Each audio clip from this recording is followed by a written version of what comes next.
All right. Hello, I'm Roberto Hi. Gimignani, and today I have with me Pierre Fontaine, composer. Um, Pleasure to meet you. And would Pleasure you to meet please you. start by giving us a brief introduction and a bit of your bio, please? All right. Well, nice to meet you too. So I'm currently in SF. I'm doing my second year of the master's degree in composition. So I'm about to graduate really soon.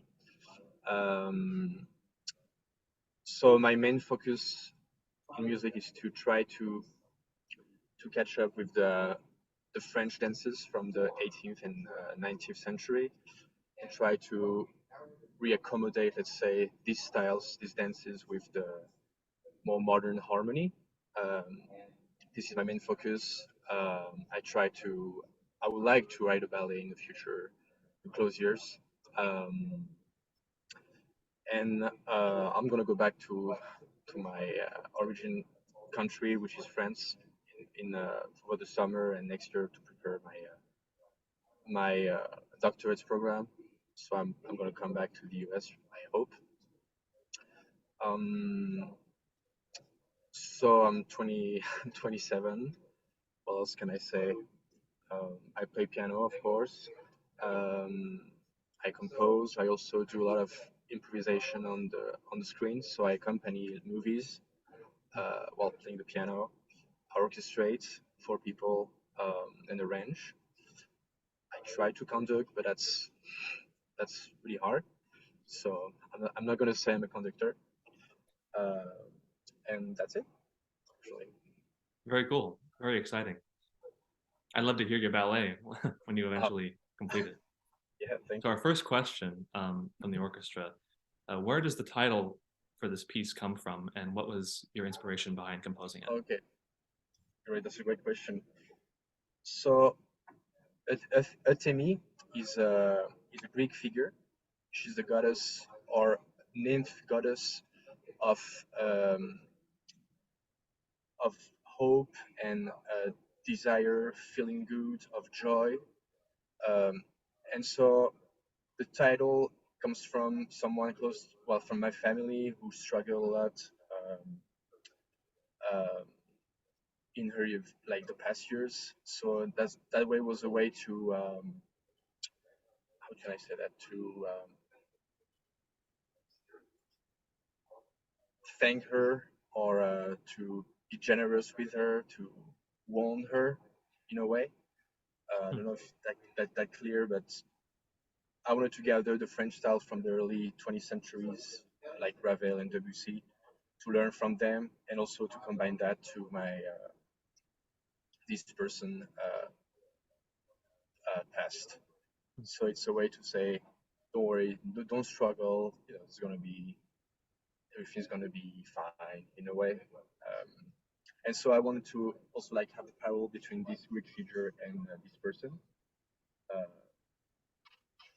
yeah, there is not much explanations about it. Yeah, it's more about the music, it's the form of the music rather than the Hmm. explanation of the piece, I the see. definition of the title. More. That's very lovely and thoughtful. Um, so, in a couple of words, how would you describe sort of the mood or the vibe of the piece? I would say it's very melancholic, nostalgic, because I composed this piece also when I was away from France, and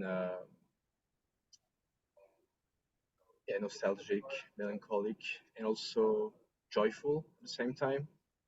Um, I think that's the main three words I can describe the Hmm. piece with. Yeah, How would you describe your compositional language? exactly the same way. Same words probably. I pay extremely attention to my harmonies, the voice leadings and everything, the counterpoint. It's really important for me to focus on this technique first, and then the feelings comes after. That's why I work. Um, yeah, That makes a lot of sense. The piece is very intricate with its counterpoint, and I I see. think the use of harmony is very beautiful and interesting. Thank you. Um, I was wondering, could you describe sort of your creative process with this piece? Because I know it began as a piece for piano and oboe. Yeah. So what led you to write that, and then what So the story prompted you to behind then it is like, arrange it for orchestra? okay.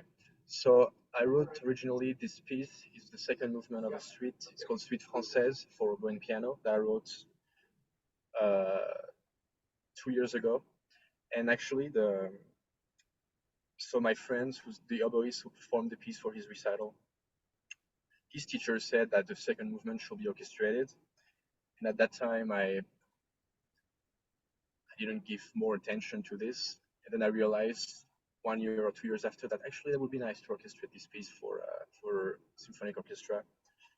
And that's what I did. And so the way I compose, it's always I compose at the piano, always.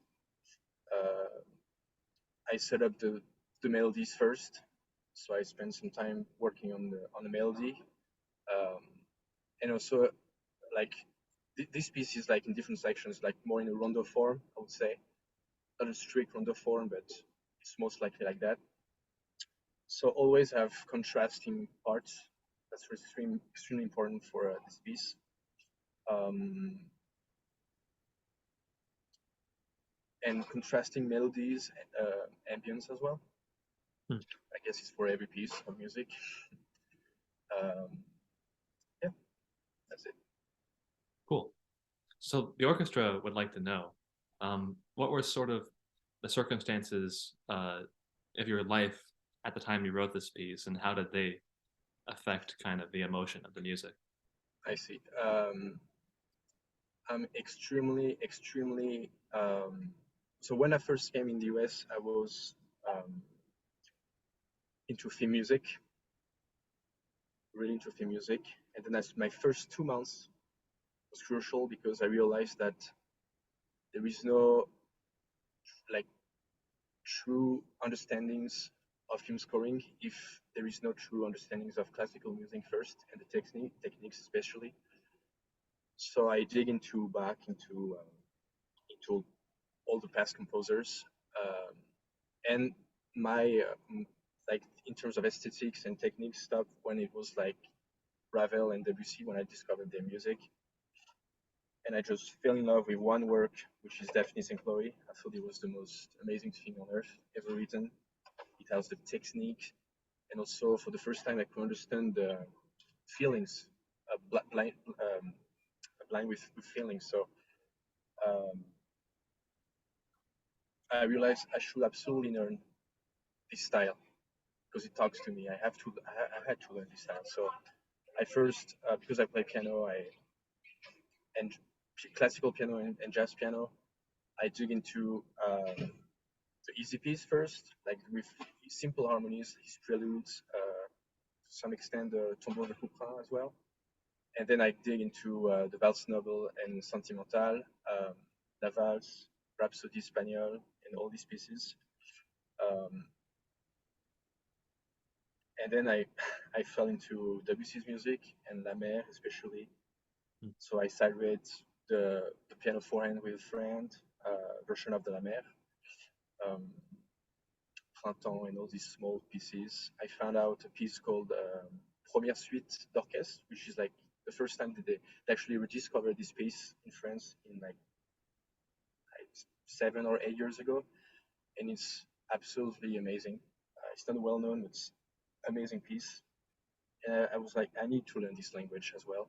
So I dig into that, and I try to model my music on this first because I think it's important to when you're an inspiring composer, you need to model your style first to the masterpieces of the past, and then to um, have your own voice once you absorbed all this knowledge. Right?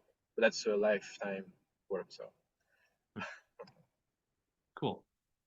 So what were some of the specific challenges or pleasures of working on this piece? orchestrating it, that was the most that was awesome to orchestrate it because I kind of model it on Ravel orchestration, uh, the pale tones with the doublings, um, uh, trills, tremolos, and well, like Ravel orchestration basically, accents on the brasses, creating the pedal of the piano throughout the orchestra. It was it took me like two weeks to orchestrate it, but that was I think one of the best 2 weeks of my life so Hmm. far. Really enjoyable, and um, I'm not a huge fan of orchestration treaties. I'm rather like the school of taking a score and analyzing it, how it works actually in like a conductor, I guess. Um, um, so I think the orchestration was the funniest part, but also like of course composing it was really fun because doing a kind of pseudo rondo four was a new thing for me because I mainly write in ABA or sonata form. Um, so that was challenging as well. How to create within the same material, how to create diversity throughout the piece and stick to the title and the representation of the goddess and everything. So yeah. Cool. So, if you could describe a little bit, like where, like what time of day, how do you like to go about working on composing? Um, it's a very specific question. I like to not in the morning because I need to wake up and like start the engine. But let's say dawn. I think is the best time for me. Dawn because actually when my brain is really working a lot. When I'm eager to improvise and to learn pieces and then to create my own music. So I will sit down. Yeah, sometime late at night, but never at night. Like in 2 a.m. Not for me. Yeah. Interesting.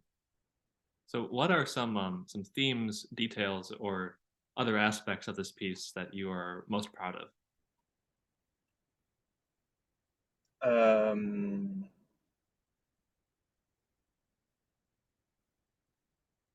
I'll say the so there is let's in this piece there is two main parts that I'll repeat it throughout the piece, but I'm mainly more really proud of the really contrasting part of this piece that evokes more about like within the personality someone that the moving parts like is actually not like strict, let's say it's more like experiencing stuff. So this I will say when it's not that haven't been heard material before, I would say it evokes more, yeah, like new feelings, new experience in someone's life, I'll say.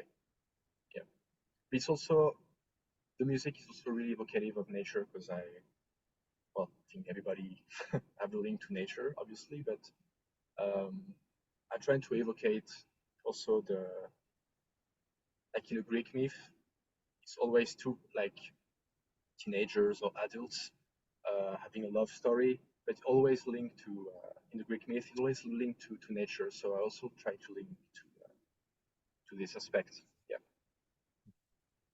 This is kind of a large question, open-ended question. Okay. Um, how do you see the future of classical music in the next few years? Okay. Mm, I think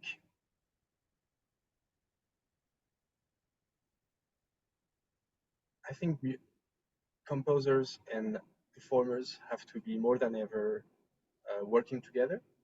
Meaning, as composer, we don't know anything compared to a musician. So, for example, my piece, I have been able to write it thanks to performers who can like tell me what is gonna sound best, what technique works best. So I think within the next few years we have to really have our force put our force together. And I also think, well, obviously this piece is now in a contemporary style. Uh, so I'll say it's important that we still continue to learn from the past, meaning the old past, all the techniques from the old past, uh, have a true knowledge of harmony, counterpoint, instrumentation, orchestration. It's really important. Uh, Actually, it's important for me, so I think it has to be important for the future. Um, yeah, learning from the performers, I think it's the most important above all. Yeah, and true like knowledge on music is it's really important. Yeah. Mm. So another question from the orchestra. I know we've touched on this a little bit already, but who would you say are your favorite composers, and which one or a couple of them do you most admire? Um, I admire. So I think I have it's in categories because in terms of techniques, I like to have two, let's say two categories, but in terms of creativity and combining technique, I would say uh, Ravel and Debussy, obviously, but also wider to wider extent. I love John Williams' work. Um, of course, G.S. Bach has to be included in this category. Mendelssohn as well. I have a close friend of mine who introduced me to his music. It's absolutely fantastic. It's really great. And more obscure, well-known, less known composer, I'll say Chabrier. I love his work as well. Um, Copland, Gershwin, always on top. Uh, yeah, it's quite the few short list, I'll say. Great. Yeah. So, what's a musical moment that has stuck with you over the years? Sorry. What is a music related moment in your Ah, life that has I stuck see. with you throughout the years? Um, when I came back home 3 years ago for because of COVID, I had the chance to be outdoors for a couple of hours, and I had my headphones and I listened to some French music and also German music, and I realized that um, I got away from my country because I wanted to learn something else, and I realized that being away from my country makes me feel a lot like homesick a lot, and I understand more the music from my country. Uh, so maybe I needed to do this. And I remember I was walking on next to La Seine, Paris, and I had this music in my head, and I was like, like one century ago, uh, this composer lived here, and they composed amazing music. And this is I'm able to hear it now in my speaker while walking in Paris. It's actually amazing. Hmm. So I was lucky to do that, and I think that was this moment struck me in a way that I was humble towards that. It's a privilege to do that, to be able to understand that, to try to make a living out of that. Um, and I will always remember this walk. So I think that's where I started to realize, oh, music has a real impact. Hmm. I don't know if I Beautiful. answered your question, but I think that's why I understand. No, that's a great answer. So, where would you like to be 10 years from now, Um, personally or career wise? it's a very good question. As I say earlier, I like to write a ballet, so being able to, yeah, to work closely with dancers, that will be a great opportunity. Um, I think my main goal, if I'm really honest with you, is to be in the countryside, in a house with a piano, working on my compositions. Uh, that will be the dream, but also being able to connect with people around the world. That will be the most amazing stuff. Yeah, it's maybe an utopia, but why not? Anything can happen. True. The last question. What advice would you give to other aspiring composers? Um,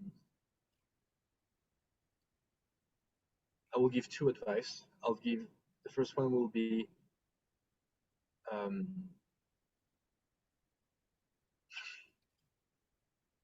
that will be the first one will be to always learn when you think you understand something 100%, actually think you understand it 10% and go further than what you think you already know. Always go a step forward. And the second advice will be maybe learn a polyphonic instrument. That's really important to learn, like piano, guitar, organ. Yeah, that will be my second advice. Yeah, it's always nice to do these instruments. I'm not saying it's the best thing to do, but yeah, that's what I do. So Mhm. Well, excellent. I think that concludes our interview. It's been a pleasure having you, and it's been a pleasure working on your music, and we're all very excited to perform it on the 26th. So thank you thank you so for your much. time, Pierre. Of course, thank you. All right.